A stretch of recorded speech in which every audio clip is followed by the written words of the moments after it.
Good morning. So I wanted to make a video about how KAP changed my relationship to God and to the devotion that I had for God. So I was born Christian Orthodox, raised Christian Orthodox, and my belief in it was very indoctrinated. So I was taught to believe in it. This is what I was been told, and this is what I thought was the truth, right? But then after I got to the age of 18, 20, I was very, it's very, I think, unsure about it, and I lost my commitment to it. I was not committed anymore. I didn't feel like this is real, right? I did pray before that almost every day. So when I started going to KAP, the first thing that I noticed was I had this desire to go visit the church, this desire to go do a confession. So I did those things, and they were both very, very transformational. Like, the confession on its own was a very unique experience, and then going to church and experiencing church for the first time in an energetic way. Before, when I went to church, I always felt just nothing. I just looked at people doing stuff, doing ceremony, doing ritual, but I never felt anything. I didn't feel involved. This time, the moment I came in, my heart, I feel an energy in my heart. I feel love in my heart, and I just go in. I sit and close my eyes. And there's a deepening in my heart space. I just fall into my heart, and then after an hour or so, just stayed there the whole time with my eyes closed. The whole hour through, there's just a flickering energy in my heart, like, yes, I love this. This is amazing. This feeling of joy, of glory, of wow. And sometimes it goes deeper, and there's a prayer that starts, which is beyond my thinking, a prayer from my heart. So I sink it to my heart, and then a prayer starts. And then during the KAP sessions, what I noticed was this. So in the beginning, I wasn't making a lot of sounds in KAP sessions. I was very shy. Felt very, well, let's say I felt very unworthy, right? There was this feeling that my voice was ugly. So whenever there was an impulse to make sound, my body had like this lock on it. It felt like I cannot do it. But I had the impulse, but my body was just locked. It could not express sound. And if I did express sound, it would be under the sound of the high music or under the sound of other people. But whenever it was still or nobody was making any sounds, I did not dare to make a sound. So I investigated this, and what was revealed was that in me there was this judgment that when people hear my voice, I know that it's not a beautiful singer voice, and I know people are probably gonna judge it on the basis of whether it's as beautiful as. So you have, the singer beautiful voice, and you have like not so beautiful voice. And there was this fear that if I let myself be heard, they will identify me as here, and they will reject me. I will be in a position where they will just like reject me and say like, yeah, you don't have a beautiful voice. And I didn't want to feel that rejection. So then I used transpersonal coaching to dig deeper. And what I found was that it was a false belief, because what I didn't understand was, if I allow myself to express myself fully, how I am, unconditionally, the people that resonate with me will resonate with me, and we will have a connection, or we will have some kind of interaction, right? And that will be based on truth, on something that's real and genuine, right? And the people that don't resonate with me, they will just, yeah, pass by me, and we won't have an interaction. And I realized, like, that's the way things are. There's either a connection or there's not a connection. You cannot force it. But before, I had this idea that if I played the good part, if I behaved in a good way, if I had the perfect image, if I had the perfect behavior, I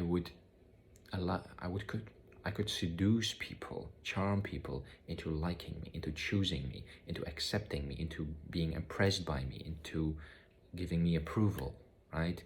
So when that was seen through, all of a sudden, next session, the moment I came, I felt this. So the energy came in, and I felt my kundalini being awakened, and I felt like this, like all of a sudden there was this emptiness in my whole body, like I was a container, like a vase, and there was just pure sound, screaming, pure expression. There were different kind of expressions. There were, in the beginning, there was just chanting of lam, vam, ram, like the sounds of the chakras, and I would feel every chakra vibrating and being energized. Then I would just shout om or ah, and the pitch would be regulated by the energy. Like I would not control my voice. I would not be deciding how long it would be, what kind of pitch it would be, where to stop. It would just be pure expression, and I would just feel it completely in the body, the resonance of it, the vibration of it. And then a point came when I started to see angelic beings. So around session 10 or something, or 15, 10, I started to see angelic beings arriving. And it's like like with your eyes closed, it's black, and you see like these light glowing beings with wings arrive. And I felt like their hands touching me and holding my hands, and all of a sudden, like an impulse to say words that I didn't know about started to come out. And the word was Elohim. Elohim. So in the beginning, I was just like, what is this? But it was just coming through, Elohim, Elohim. So I didn't think any of it, but every session that I kept coming back, it would sometimes re-emerge. Whenever angelic beings came around, we stood together and we sang that. And whenever we were singing that together, I would feel our connection, and I would feel this devotion, this not pride, but this sovereignty, like truth. And so there was a moment where I googled, what is Elohim? And there was a name, a Hebrew name for God. And I was like, wow, that's so interesting. So then my sessions, they started to change. So after every time we would like sing together with the angelic beings, I would feel this deep desire to bow down. So my body would bow down, and like the words, the thoughts would come like, God, let me be a servant of you. Let my life be of service to you. I ask for your will.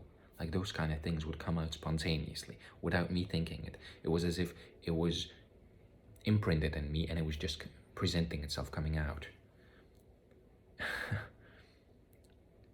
Earlier in my life, when I thought like, what is the highest thing that I can do with my life? What's my purpose? Whoa. Like my thinking brought me to the conclusion that the highest thing that I can do in this life is to be a vessel for the expression of consciousness, to allow consciousness to express whatever is needed through me, right? Because consciousness is infinite, and who I am is limited. So there's this trust that whatever is limited to the experiences and the knowledge. Whatever is infinite is unlimited, right? You don't know what it wants to do, what the grand scheme of things is. It's like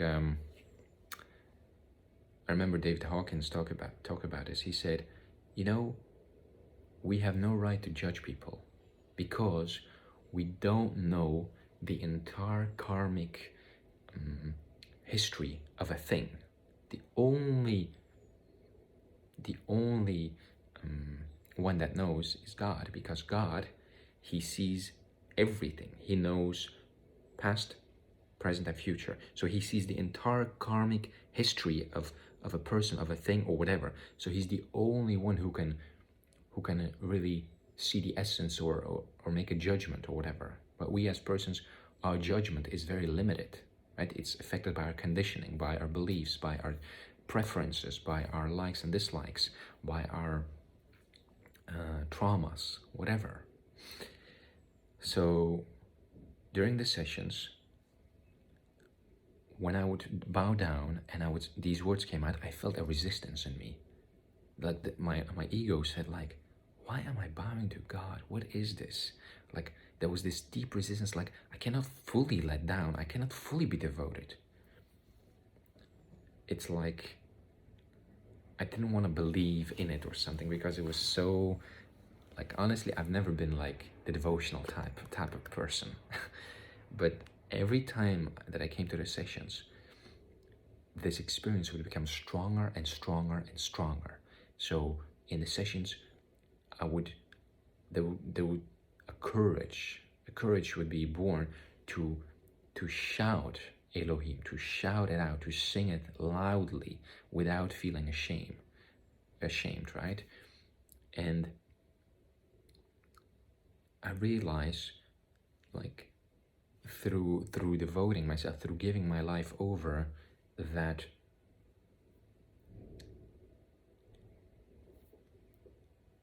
this is what my path is asking of me, right? This is what my life wants to or is presenting me to go through. And the only thing that I have to do is to let go of my limiting beliefs surrounding that. It feels very, it feels so real, like that connection. So now I feel like this deep devotion and connection to God, because I know all that I want is to be of service, to love, to be of service to God, and to do His will, however I can, right? David R. Hawkins, he says that if you invoke deity, if you ask for God's will, your brain chemistry changes, because you're connecting to an attractor field, and the way you go through life is then altered by your intention. Your intention alters the way you experience things and the way you interpret things. And also during like the later sessions, I would have like these deep, very deep memories that would come up. So either it would be like memories coming back, or like one of the angelic beings would take me to a place where I was surrounded by angels and had this feeling of completeness, of I'm home. This is where I belong. This is where I come from. Like, and when I look at my hands, I see like white glowing light, and I see wings. And like, don't get me wrong, I don't believe that I'm an angel or that, you know, like, it's not like this. I believe in this story like I'm an angelic being, and like, can you imagine, right? Like somebody saying that, it's like, who am I to say something like that? I only know what I know, and I don't know what I don't know, right? But I do feel this, whatever the case, because I've had many of those experiences where I was like teleported or transported to this place with angels, where I would feel this togetherness, like we were all waiting for our task, for our assignment, to go to a place to fulfill our role. And it was so majestic. It was so mysterious and majestic, and there was this slumber of eternity, and all those angelic beings, they were just waiting for the command, for the movement to start a wave of love or helping. And it was very emotional experience. And after that, whenever I pray, or like, a thing that's also occurred is like, because I've seen angelic beings, I started to like have like this connection with my guardian angel. I started to be able to pray to my guardian angel, to close my eyes and to ask him for guidance. And I would feel like I would ask something and some information would come through. I could either write it out, or it's like these thoughts that come out of nowhere and they just stream through your head, and then all of a sudden it's gone. And it's like, unless you write it down or you really like fixate on it, you can actually almost forget it, like it didn't happen. So it's so funny, because after I recognized that that was possible, I started to ask a lot of questions about everything, about the KAP, about my purpose, about everything. And everything was so simply laid out, like everything was answered. But I still couldn't believe it. I felt like, I had this doubt, like maybe this is not real. But now every time that I go back, I feel whenever I sing Elohim. I feel whenever I bow and I ask for God's guidance. I feel like my soul is like so like on fire, or like really shining, that it wants me to fully embody. Like, I know I can go even further because there's still some resistance to it, but I know this is a deepening process. So yeah, in the sessions of KAP, there were also other experiences like that, but I'll talk about that in another video.